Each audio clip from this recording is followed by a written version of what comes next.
conexão. Aí. Olá, boa Oi, noite. tudo bem? Oi, Flávia. Oi, Flávia. Bom, então vamos começar a nossa live hoje sobre as boas práticas na culinária japonesa. E eu gostaria de apresentar a nossa convidada que vem diretamente do Rio de Janeiro para Brasília, né, Flávia? É a Flávia Mourão, que é a fundadora da Ponto de Controle, uma empresa de consultoria, consultora, nutricionista. Flávia, muito bem-vinda aqui à Prisma, consultoria em alimentação. Espero que a gente tenha uma conversa bem produtiva essa noite. E eu gostaria de pedir que tu contasse um pouquinho da tua experiência, da tua história para a gente, para quem te conhece, para quem não conhece. Sim, vamos lá. Eu me formei em 2003 pela Universidade Federal do Rio de Janeiro. E desde então eu comecei a atuar na consultoria. O meu estágio já foi com consultoria. Claro que a gente faz estágio curricular, né? Mas eu fiz um extracurricular que era para uma empresa de comissaria aérea. E eu me apaixonei pela parte de consultoria, pela parte de segurança alimentar. E dali eu comecei a fazer todos os meus estudos. Naquela época não tinham consultoras como nós que vendiam cursos ou que a gente pudesse se espelhar. Não tinha Instagram, não era assim, né? Uhum.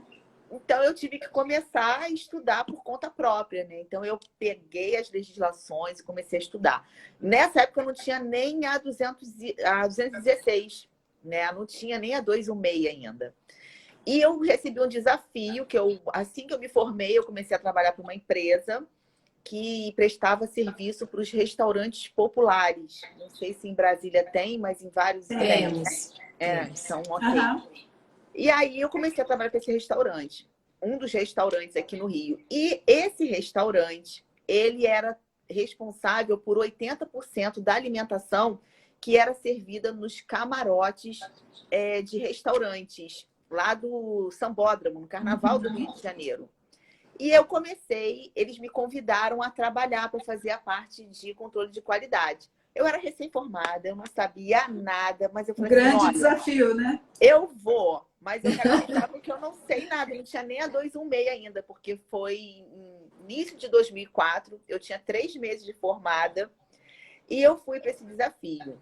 E lá, o meu primeiro, já assim, a fiscalização, lá tinha culinária japonesa, a fiscalização entrava para fiscalizar, e cada fiscal que entrava falava alguma coisa diferente em relação ali à culinária japonesa, porque não tinha nenhuma legislação. A primeira legislação de culinária japonesa foi em 2016 que saiu aqui no Brasil.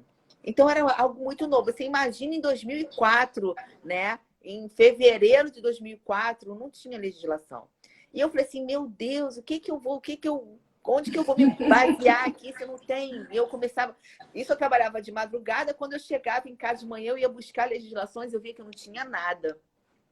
Enfim, então foi um grande desafio, né? Já no início da minha carreira, porque eu aceitei esse desafio, fui para o Sambódromo do Rio de Janeiro, atuei lá como consultora, tinha 2 cozinhas de culinária japonesa e realmente foi um grande aprendizado, né? Eu estar ali no dia a dia e naqueles dias intensos, tendo que você resolver, porque as intimações são dadas para você resolver em horas, né? Não são dias. Eles dão 2 horas e eles retornam em 2 horas. Então, eu tive que criar soluções, não só ali para a culinária japonesa, mas para todas as outras cozinhas. Então, eu aprendi muito. Foram depois, se eu não me engano, eu trabalhei 12 anos fazendo carnaval. Então... Nossa! Depois eu, agora eu me aposentei. Eu não quero mais ficar de perto. Mas que responsabilidade, né, Flávia? Mas é porque o trabalho foi bem feito, mesmo eu não tendo experiência, que a empresa no outro ano quis, no outro ano quis, e assim foi. Entendeu? Ficou 12 anos. Que bom. Aprendeu todo o samba enredo de todas as escolas de samba, né? Todas as escolas. Carnaval bem animado. Tá com crédito. Tô com crédito. Ô, Flávia, mas conta pra gente aí, essa sua experiência. Aí no Rio é mais fácil conseguir um pescado fresco, né? Mas a gente tá falando do Planalto Central. E aí, nesse caso, o que é que a gente usa para culinária japonesa ou culinária oriental de modo geral? Pescado fresco ou pescado congelado? O que é que você recomenda? Vamos lá. Nós temos algumas diferenças que é muito importante que a gente entenda quando usar o pescado fresco ou o pescado congelado. Na verdade, na culinária japonesa, você pode utilizar os dois pescados, mas depende se ele vai ser para o consumo cru ou se você vai utilizar, às vezes, para fazer um yakisoba, que ele vai ser, né, vai passar pelo processo de cocção. Então, é um outro pescado. Então, vamos falar da diferença para que as pessoas possam entender. O pescado que ele é proveniente de alto mar, que ele veio lá do alto mar, e se ele for consumido fresco, ele só pode ser utilizado se for para a culinária quente da culinária japonesa. Então, você vai poder pegar o peixe fresco e utilizar, mas ele vai ter que ser aquecido. Ele vai ter que atingir a temperatura lá de 70 graus Celsius ou qualquer outra combinação que esteja dentro do padrão exigido. Então, o que acontece? Muitas vezes, o pescado fresco, ele é utilizado proveniente de alto mar, ele é utilizado para culinária crua. E isso não é recomendado em nenhuma das legislações, nem do Brasil, nem nas legislações internacionais. Mas por quê, Flávio? Vamos perguntar, por que eu não posso usar um pescado fresco para poder fazer sashimis, sashimis e similares, sushi, sashimis e similares? Por quê? É muito simples, porque todas essas legislações, que a gente também vai citar para vocês quais são essas legislações, elas estão ali, elas dizem que o pescado proveniente de alto mar, ele pode ter larvas de parasita. Então, a hora que você pega esse pescado, que ele pode conter larva de parasita, fresco, e você vai fazer o sushi ou sashimi ou similares, significa que você vai estar oferecendo, você vai estar dando para o seu cliente o quê? Um pescado contaminado. Pode ter larva de parasita. É um risco muito grande. É um risco muito grande. Então, é importante o quê? Que esse pescado que você vai estar oferecendo, que ele seja congelado. Todo pescado que vai ser consumido na forma crua, ele tem que ser congelado. Por quê? Porque o congelamento que é feito na indústria não é o congelamento que a gente faz na nossa casa ou o congelamento que é feito no restaurante em Campos. Porque ele não vai atingir o preconizado nas legislações lá para a indústria de pescado. A indústria de pescado, ele tem que passar por um processo de congelamento que está lá no RISPO-A, né? Que esse ano de 2020 sofreu uma alteração. Atualização, Isso. Então, o que acontece? Ele tem que realmente passar por esse processo de congelamento lá na indústria. Então, é isso que a gente tem que saber. Quando a gente for fazer uma consultoria para um restaurante oriental, o pescado que ele for consumido cru, né, para sushi, sashimis e similares, esses pescados eles deverão ser adquiridos na forma congelada. Essa que é a forma correta. Ultracongelamento nesse caso. Isso, que é feito lá na indústria. Na indústria. Tá? Isso aí, a forma que está na legislação é congelado mesmo.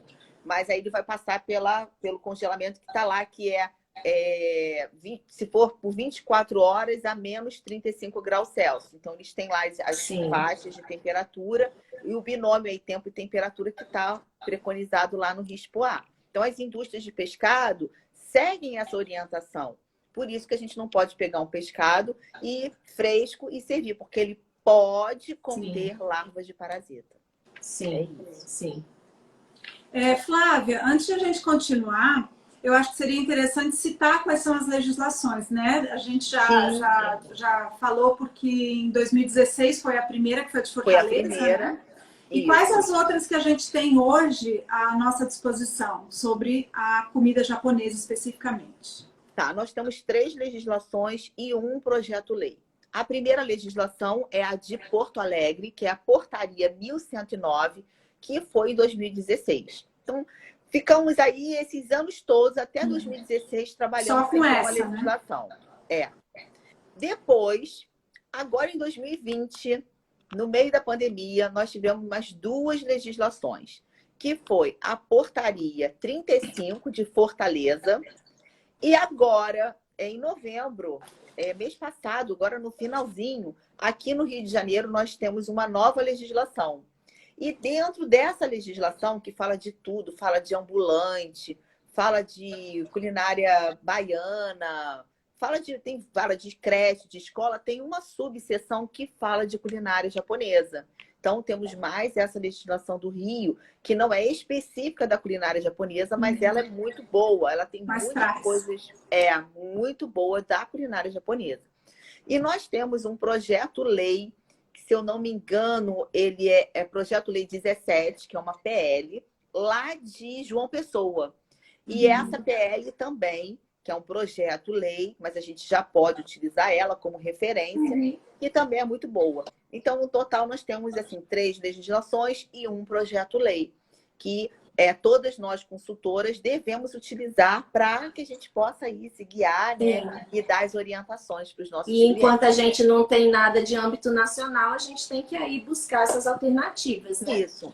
Eu sou do Rio, eu agora tenho lá uma legislação, mas antes eu não tinha nenhuma. Então, eu pegava orientações ou internacionais, antes de 2016, seguia padrões internacionais e também seguia depois, quando teve a de Porto Alegre, que foi a primeira, que é muito boa, aí a gente passou, então, a seguir elas. Os estados e os locais que ainda não têm nenhuma legislação, vai se agarrar as 4 legislações. Vão ter que usar como referência alguma coisa, né? Fora as outras legislações, 216, por exemplo, a RDC, que a gente também utiliza, né? Que não, né? Que tem que continuar seguindo.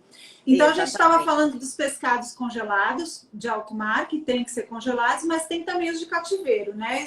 E os de cativeiro, o que tu tem para dizer para a gente sobre então, esses pescados? Então, a de cativeiro é diferente. Os pescados que são provenientes de cativeiro, eles já podem ser consumidos tanto congelado como resfriado. Ué, mas por que então eu posso consumir um resfriado e não um congelado? Por quê? Os pescados de cativeiro, eles têm risco desprezível para parasita. Então, ele não vai ter larva nele, porque é muito desprezível. Todas as legislações que são internacionais, artigos científicos e também essas portarias que eu citei, todas elas falam a mesma frase. Pescados que são provenientes de cativeiros, eles possuem risco desprezível para parasita. Então, ele vai ter risco desprezível para larva também. Então, a gente pode utilizar tanto fresco quanto congelado. Ótimo. Pelo menos aí, né, é uma opção a mais. A gente que está aqui longe do litoral também, e muitas vezes a gente não tem acesso a um produto ultra congelado, né? Até pela dificuldade mesmo de algumas regiões. E, na verdade, a culinária oriental, ela caiu no gosto popular, e a gente tem aí nos lugares mais inusitados, no interior do interior, a gente já encontra, né? Então, pelo menos, a gente tem aí uma alternativa que possa atingir esse pessoal que está distante do litoral, ou mesmo que não tenha acesso aí a um ultra congelado por questões de transporte. Exatamente, é isso aí. Exatamente. Então, assim, o pescado que ele é congelado, ele vai poder ser utilizado tanto na culinária quente como na culinária fria da culinária japonesa. É isso aí. Então, Flávia, mas a gente não só tem pescado, né, na culinária japonesa. Não. Tem uma outra questão importante, que é a questão do arroz acidificado. E aí, o que é que você tem para contar para a gente sobre isso? Tá, vamos falar dele. O arroz acidificado acaba sendo, às vezes, um problema, principalmente com a fiscalização. Porque a fiscalização chega e o arroz, ele não está nem quente, ele nem está gelado. O arroz acidificado, ele está naquela temperatura ambiente. E muitas vezes foi assim, um dos problemas que eu tive lá nos primeiros carnavais, que era justamente isso. Fazer o fiscal entender que aquele arroz acidificado, ele tem um risco muito pequeno para multiplicação de micro-organismos, porque ele está ácido, o pH dele é ácido. Então, a multiplicação bacteriana ali é muito difícil de acontecer. Então, o que a gente tem que fazer? Nós temos sempre que preconizar que o pH do arroz fique ali até 4,5, abaixo de 4,5 no máximo. Ele não pode ultrapassar esse pH. O limite crítico é 4,5. Então, isso é o primeiro ponto muito importante. As legislações, essas 4 que eu falo, ela fala a mesma coisa, que a gente tem que pegar esse arroz acidificado, fazer uma receita padrão do restaurante. Então, tem lá, 1 quilo do arroz X, vai botar tanto de vinagre, pegar a receita que ele faz mesmo ali, aquela que é padrão do restaurante. E eu vou levar para um laboratório. E esse laboratório, não precisa ser nenhum laboratório com registro, laboratório normal, tá? Do dia a dia ali. Então, vai pegar um laboratório, que a gente já está acostumado a fazer as nossas análises, e vai pegar esse arroz acidificado e vai levar para o laboratório para que ele faça uma amostra. O que eu quero saber desse arroz? Qual é o pH com aquela receita? E aí ele vai me falar, o seu pH está dando 6. Não está dentro do limite crítico. O seu pH está 3,9. Ok, está dentro do meu padrão. Aí eu vou guardar aquela receita e eu vou guardar aquele registro, né? O registro que veio do laboratório. E eu vou guardar na minha pasta de documentos. E no meu manual de boas práticas, que eu, Flávia, faço quando é para um restaurante de culinária japonesa, eu também falo do arroz acidificado e também coloco que a receita dentro do manual e coloco o resultado ali. Por quanto tempo que tem que ter essa validade? Por quanto tempo vale esse exame?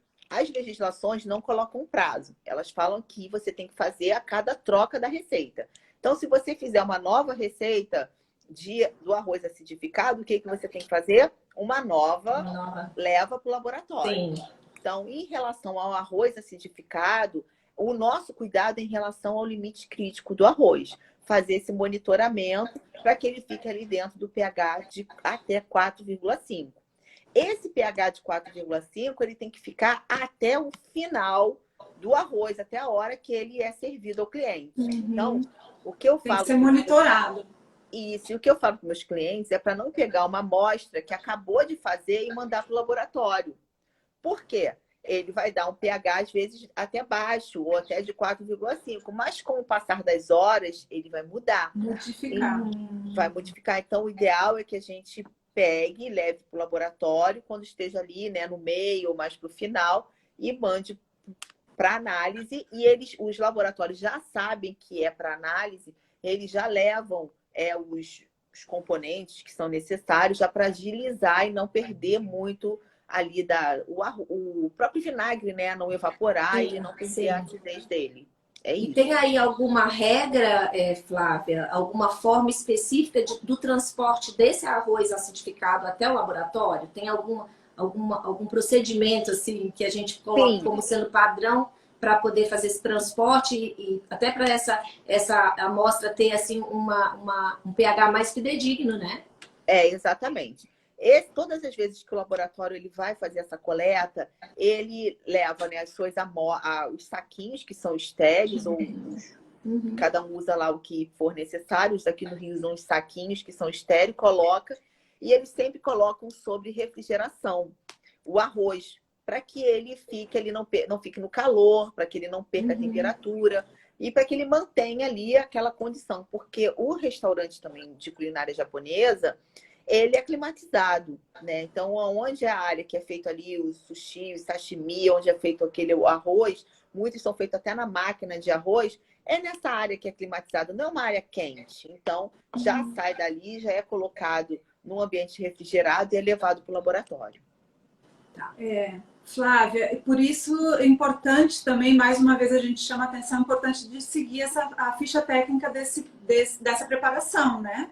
Sim. Porque ali vai ter exatamente a quantidade de cada ingrediente que tem que ser usado para manter aquele pH que foi para o laboratório, né? Exatamente. Então, a ficha técnica tem que ser feita, tem que ser implementada e tem que ser seguida, né? Então, isso mais um serviço para a gente oferecer. Sim, né? Exato. Do arroz acidificado, todas as preparações, mas principalmente aí do arroz acidificado.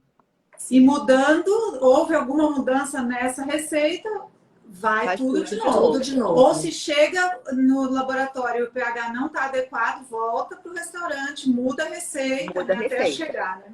Analisa de novo. Exatamente assim que a gente faz. Outra pergunta que a gente queria fazer é justamente o que tu começou a falar sobre a climatização da área de produção dos sushis, sashimis e similares, né? Como que tem que ser essa área? Tá, vamos lá. Esse ambiente, né, que é da área que é preparado, essa cozinha fria da culinária japonesa, ela realmente precisa ser climatizada. Não tem como não ser climatizada. A gente até observa muitas vezes que a área que é preparado, ela é de frente para o cliente ver essa manipulação, Sim. né? Então, isso é permitido, mas as pessoas têm que entender na hora que fazem um projeto que essa área onde ele está tendo a manipulação, ela tem que ter maior climatização. Então, a gente sempre faz nos projetos para colocar uma abertura maior para poder entrar mais clima frio ali onde está sendo preparado, para ali ficar uma área fria. Porque senão, o que acontece? A área acaba ficando quente, né? Não na temperatura ali que é adequada, que é em torno de 20 graus, 21. Né? Não é uma temperatura muito gelada, porque ninguém vai aguentar. Tem a saúde do manipulador também, mas ali em torno de 22 graus, 21, que é uma temperatura ali agradável e que ele não vai ficar suando e também não vai ficar... E num país tropical como o nosso, nessa época então do ano, é outro desafio, né? É outro desafio. A gente vê também a falta de padronização dos espaços, por exemplo, em shoppings, né, Flávia? Que é uma dificuldade real em vários contextos das legislações de um modo geral. Mas para a culinária japonesa, então, muitas vezes você tem o balcão e como você falou, e o sushi man está ali produzindo na frente do cliente. E então, ótima essa sua colocação de que, de fato, precisa ser uma área climatizada, porque são coisas que muitos empresários não atentam, né? Não atentam. E uma das coisas importantes em relação à área do preparo do sushi é que eles falam que tem que ser uma área isolada e separada. E quando a gente está no restaurante, muitas vezes a gente vê que não tem. Então, o que a gente fala para evitar assim, que as pessoas têm que entender, nós consultoras, nós temos que entender que nós estamos ali para dar a orientação. Se vai ser cumprido ou não, fica a cargo do proprietário do empresário. Mas nós temos que dar orientação e registrar essa orientação. Então, quando eu vou fazer um projeto, eu falo, olha, essa área tem que ser isolada e separada. Ah, mas como que eu vou isolar e separar? Você pode isolar e separar com vidro transparente. Vidro bonito e fica lindo aquelas cozinhas. Sim. Ah, é muito caro, eu não quero. No futuro eu vou botar. Ok, mas já deixa um projeto para que você possa fazer isso, caso venha a ter até uma exigência de uma fiscalização.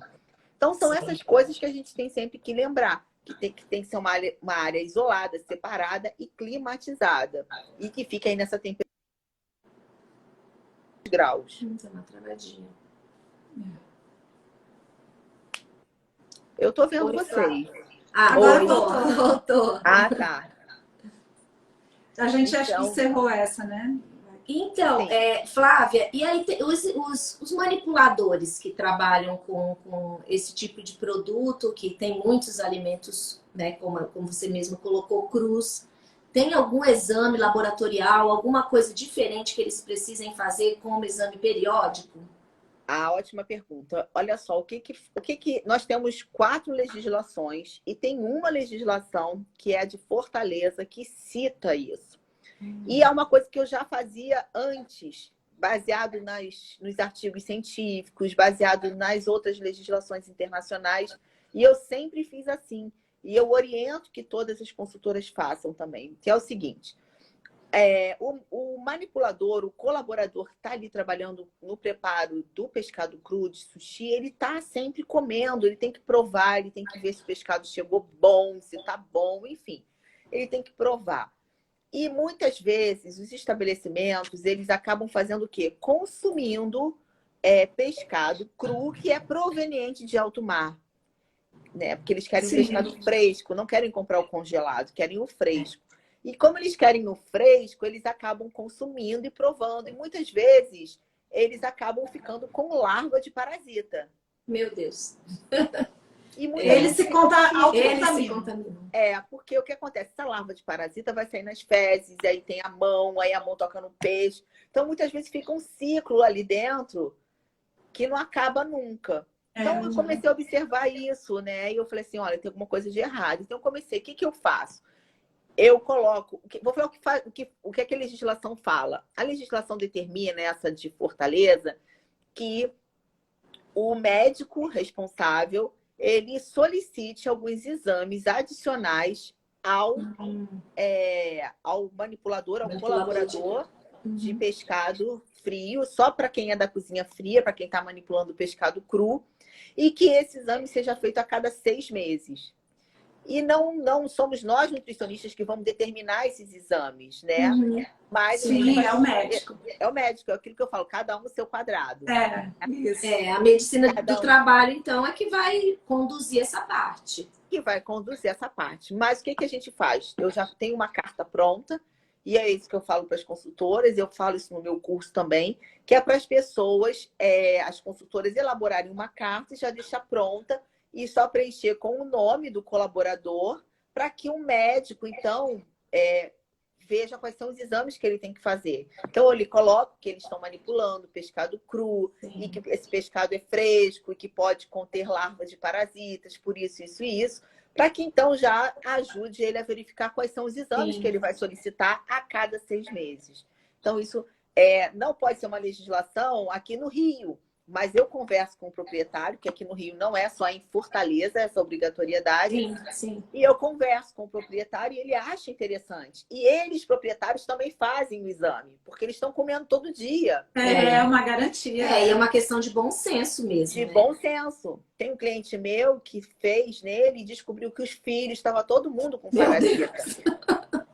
De tanto Porque os filhos vão lá, comem, ou tá em casa, enfim, pode ter passado, né, utilizando o vaso sanitário, tem muita coisa que envolve. Então, é importante. Então, quando a gente fala também, olha, e se eu fosse você, fulano, eu ia fazer também. Porque você pode estar com larva de parasita, você não tá. E depois ele já fica enorme dentro de você.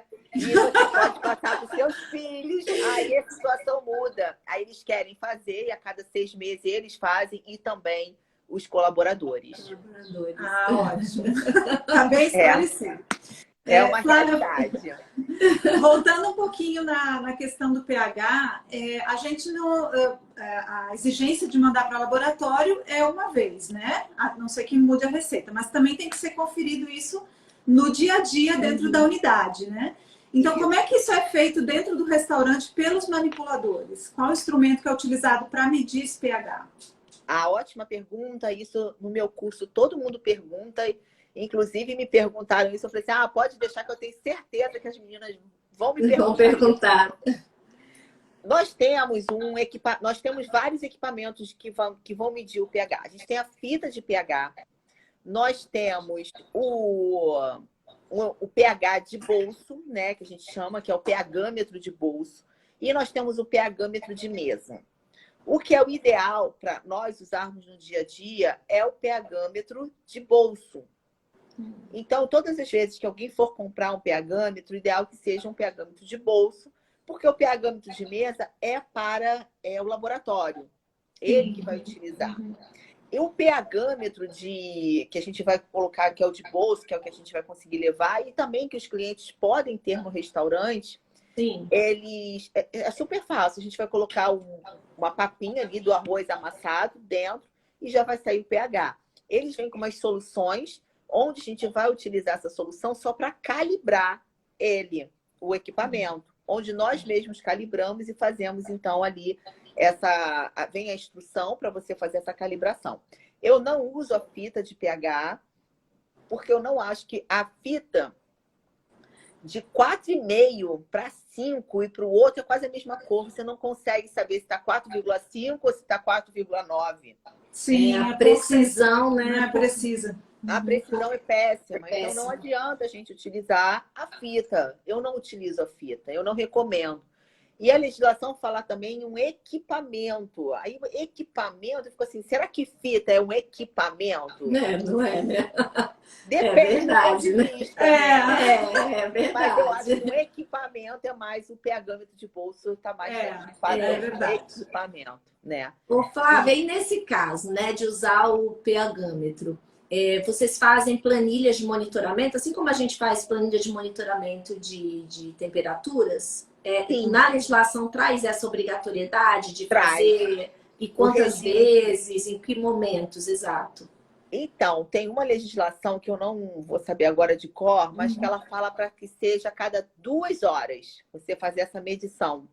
E aí é isso que eu uso como referência. A cada 2 horas fazer a medição do pH do arroz com o pH-metro, entendeu? Então, tem que ter uma planilha onde a gente vai colocar ali, né? Não precisa colocar alimento, porque o alimento já vai estar lá, que é o arroz acidificado. Vai botar a data, a hora, eu coloco o valor do pH, uma ação corretiva, caso tenha, e a assinatura da pessoa.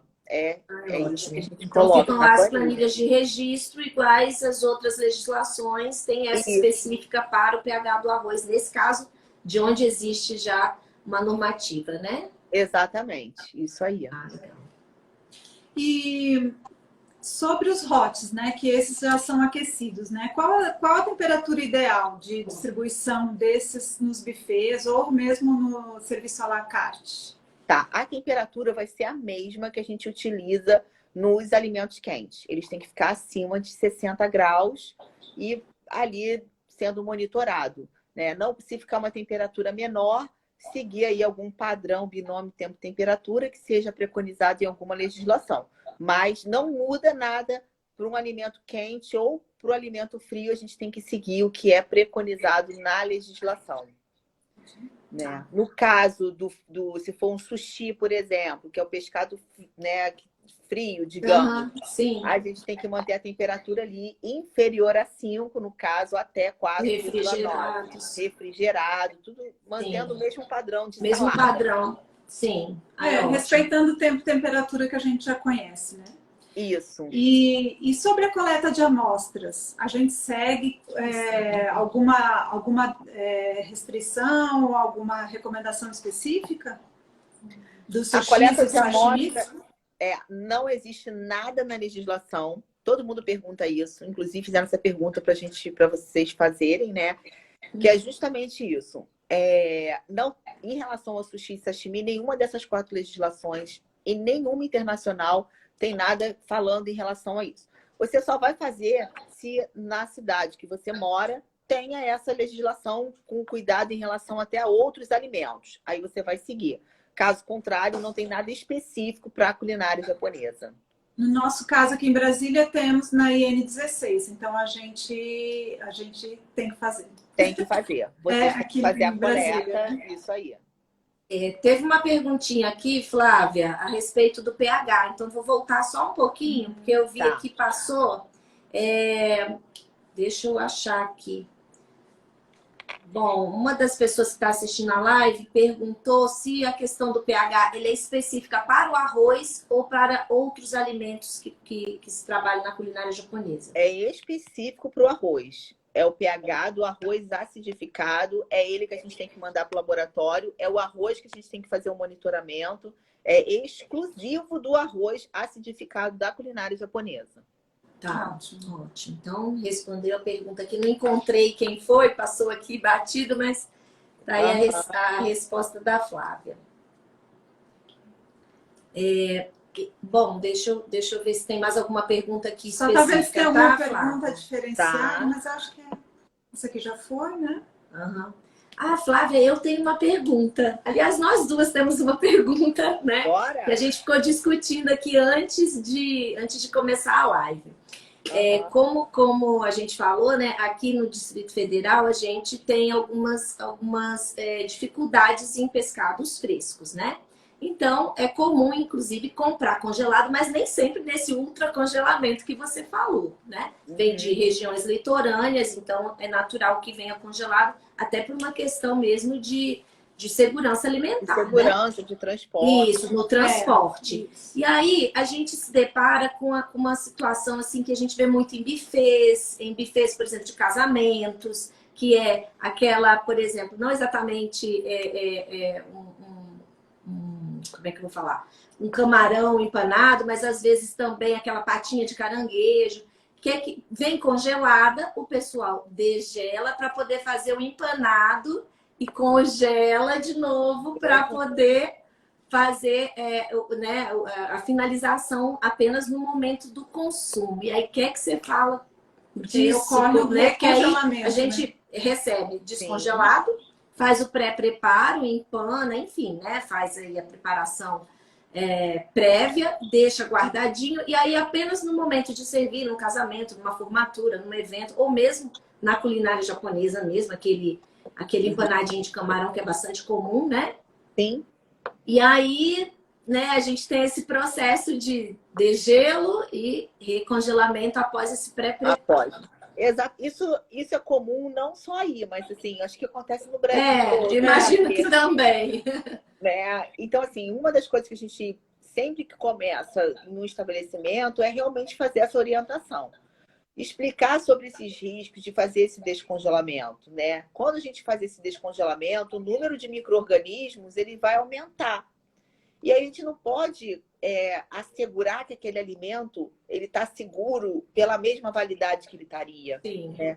Então a gente faz todo esse trabalho. Então é importante a gente fazer a conscientização de dar prioridade, de comprar esses alimentos, o fresco, o refrigerado que seja, né? Que esteja sendo vendido na forma refrigerada, para fazer esses alimentos que serão porcionados primeiro. E depois vai ser aí sim vai fazer então as porções e aí vai congelar, faz a porção, faz o pré-preparo, limpa o camarão, tempera, empana, porciona, congela e vai descongelar só no dia de fritar. Então isso é uma das coisas.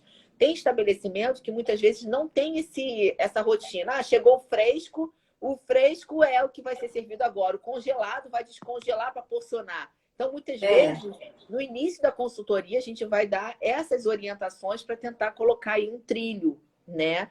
E é importante.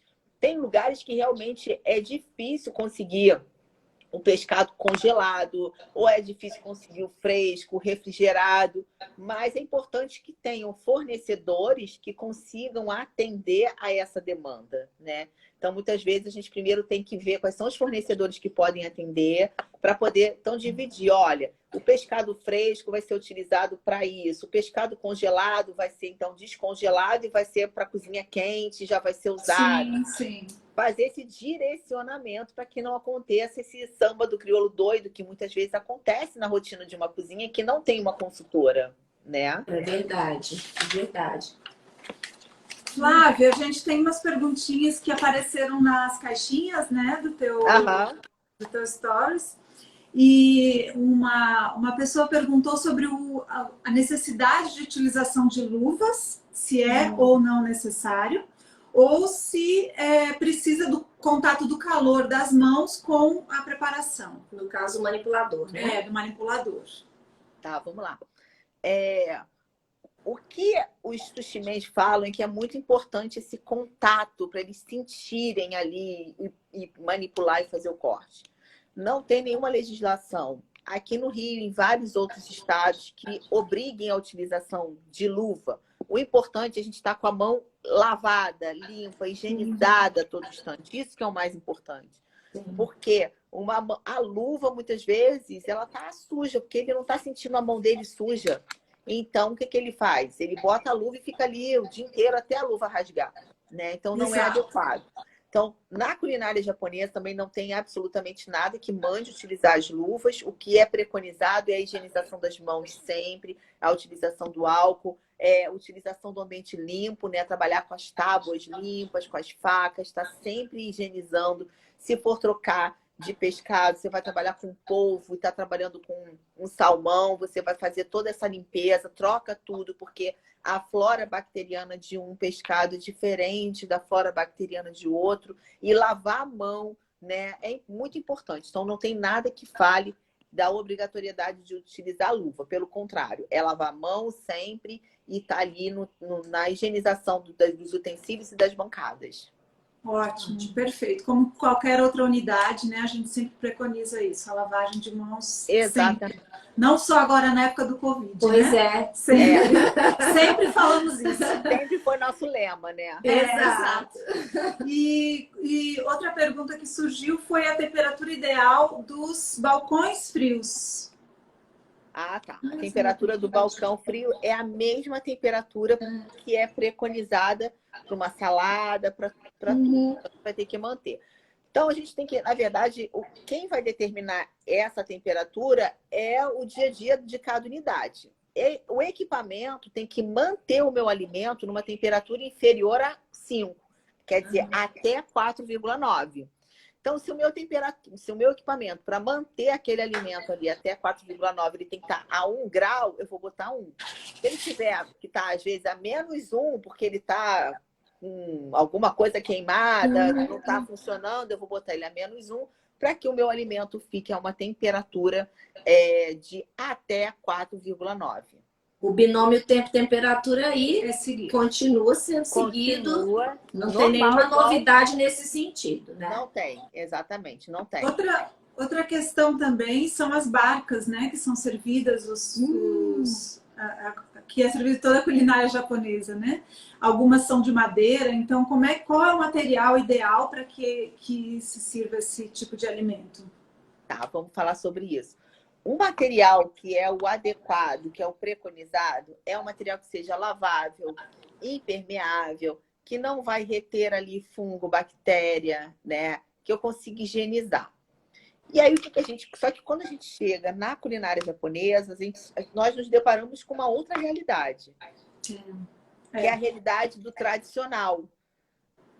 A tradição da culinária japonesa requer madeira. A tradição da culinária japonesa quer isso, quer aquilo. Então, e isso deixa, às vezes, a gente muito, né, tonta. Então, assim, eu sempre tenho uma conversa muito franca com o meu cliente. Olha, você quer manter esse equipamento em madeira? Só que, ok. Só que ele tem que estar em perfeitas condições. Não vai adiantar o fiscal chegar e ele tá cheio de fungo. Ele está imundo. Você já está errado. Ele tem que saber que ele está errado. Ele não está certo. Mas a opção dele é não trocar. Então, ele tem que manter aquilo limpo. Ele vai gastar mais dinheiro comprando material para deixar esses equipamentos dentro do padrão exigido. Eu tenho uma cozinha tradicional que eu trabalho. É extremamente famoso e conhecido. A fiscalização vai sempre nele. E tudo dele é de madeira. Seguindo aí a tradição. Mas é impecável. E a fiscalização, não, porque vê que ele lava, tem um lugar adequado para poder fazer toda a secagem, entendeu? Então, ele botou luz para poder facilitar a secagem dessa madeira, para não mofar. Para não entrar umidade. Para não entrar umidade. Então, assim, ele tem todo um cuidado. Diferente de outra cozinha que eu comecei no outro dia, que estava tudo mofado. E eles ficavam raspando para poder colocar. Ai! Exato. Taquicardia que deu, né? E aí você tem que fazer todo um trabalho, começar ali, para começar a mudar a mentalidade do proprietário, que é o proprietário que tem que comprar, né? E, enfim, e o trabalho de formiguinha foi evoluindo. Então, assim, são essas diferenças que eu gosto de falar, né? É proibido? É proibido. Não pode? Não pode. Mas o que a gente tem que fazer? Orientar. Se a opção dele é manter o tradicional, ele tem que manter o tradicional com muito impecável, né? Tem que estar impecável, tem que estar limpo, com muita higiene, mantendo a segurança. E mostrar isso para a fiscalização. E treinar os colaboradores para explicarem todos os procedimentos que são feitos, né? E isso tem uma diferença. Mas é proibido. O cliente e já tem a opção que não que é de plástico, já tem essa opção em forma de base, né? Tem materiais que são até bonitos, que ficam muito bem. Exatamente. Mas ele quer o de madeira tradicional. É errado, mas você tem que manter um padrão muito bom. Vai ter que ter um trabalhinho extra, né? Um trabalhinho extra. A manutenção, inclusive. É. Ah, estamos chegando, né? Estamos chegando no final. Flávia, foi um grande prazer te receber. Muito obrigada. Muito obrigada. E espero que a gente tenha outras oportunidades para a gente conversar mais sobre esse assunto, sobre outros assuntos, né? O mundo da consultoria. Esperando que a pandemia acabe para a gente poder dar uma chegadinha aí na praia. Aí você vai indicar um restaurante japonês bem legal. Eu vou com vocês. Me avisem para a gente poder passear e turistar por aqui. Tá, mas a gente não vai nesse que tem um barquinho de madeira, não. Não, pode deixar. Então tá bom, Flávia, um prazer enorme, viu? Obrigada mais uma vez. Obrigada também a todo mundo que está aí conosco, prestigiando, e a gente espera se ver em breve. Tá bom, vamos só fazer uma foto, nossa? Vamos fazer? Vamos. Vamos lá. E aí, como é que faz? Deu. Ok. Obrigada, boa noite. Muito obrigada, tá? Beijo. Tchau. Tchau.